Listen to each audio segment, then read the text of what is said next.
Hello, folks. Are you getting cold yet? Me too. My name is Derek Key, and I live in Summerside. I've been associated with the boards of the Prince County Hospital and the Prince County Hospital Foundation for over 30 years. I was born at the Prince County Hospital. Our 4 children were born there. My wife has had her cancer surgeries there. I've spent time in the ICU, and both my mom and my dad spent their final days there. It's been a full-service hospital since its creation, now over 100 years ago. But there's a new plan out there, and the new plan promises better access and better care. Poor access, poor care. We all agree that we need a new plan for health care. We all agree that change is necessary. Since this Minister of Health took charge, he tells us at each of the successive meetings that we've been at that the health budget in the last few years has exploded from $260 million to $570 million per year. Costs per capita are the highest in the country, and satisfactory results are the lowest in the country. He's right. Change is necessary. At the same time, as Alan explained to us, the budgets for Surrey, Montague, Alberton, O'Leary, Tyne Valley, and Prince County have remained virtually the same. The rural hospitals have a budget of $22 million out of that $570 million. The Prince County Hospital has consistently operated under budget at less than $40 million a year. We are not the problem.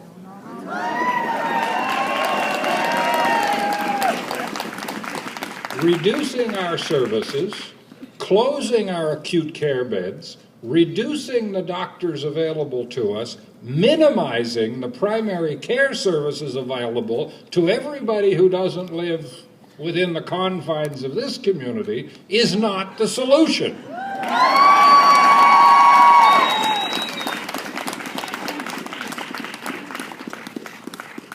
If the minister, and I have to share a secret, I like the minister. He's a very fine fellow. But if the minister is truly sincere in wanting for all islanders better access and better care, then he needs to talk with us.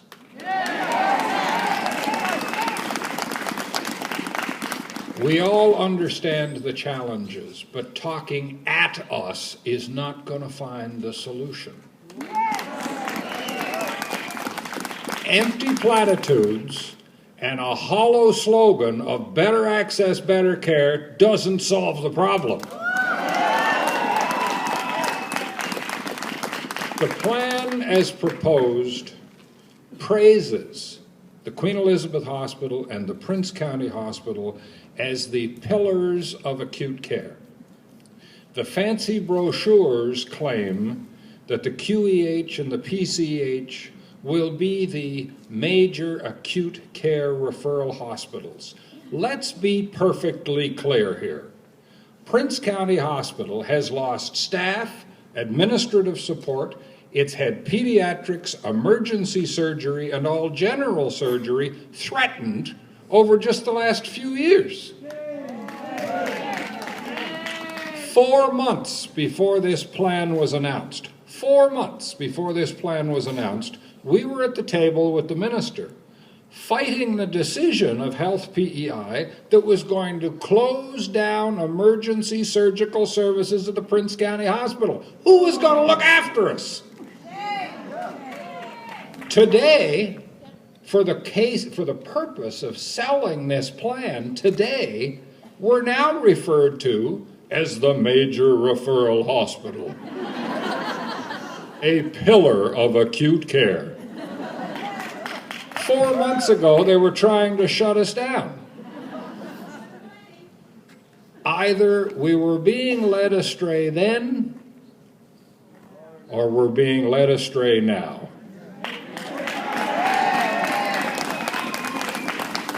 This is not a plan. This is not a plan. It's a Hail Mary pass, hatched in the deputy minister or somebody else's office that blames everybody who lives outside of Charlottetown catchment area for a hospital that runs over budget by millions every year, where the never-ending $500 million construction project has been underway since this minister took control in 2007, and where the doctors refuse to leave their comfy offices and clinics to actually provide health care services for those of us who live outside the capital city.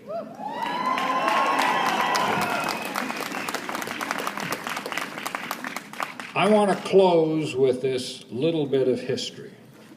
The first Premier Giz introduced the first health care reform in 1993. That's when most of us remember when all of the community hospitals and Prince County Hospital came under the direct control and ownership of the Department of Health. It was a bad plan. That reform closed manor beds. That's a bad plan.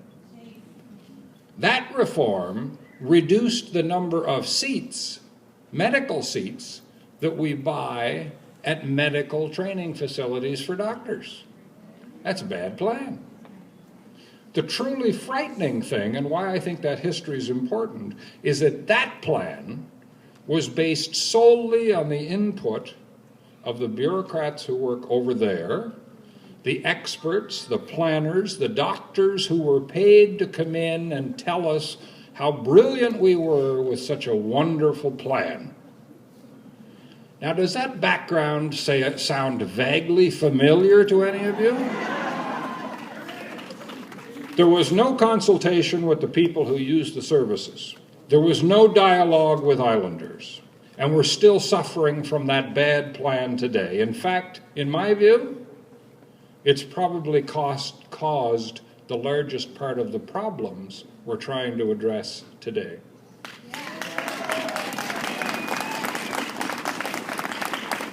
This is a promise of better access, better care. There will be better access and better care.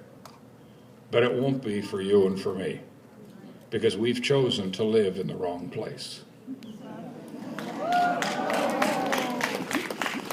Minister, I make a plea to you, and I'm sincere in making the plea, that you tell your supporting cast of planners and communications folks to take a break. Stop driving this forward. There are a whole lot of smart, interested, committed, sincere islanders who choose to live from one end of this island to the other. They don't all work here in the city.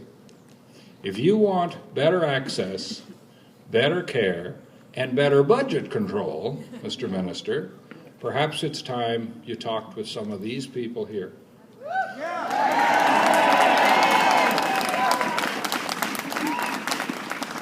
I'm an optimist, and I believe that with open, honest, and consultative discussion, collectively, we might be able to find the solutions you're looking for, Mr. Minister.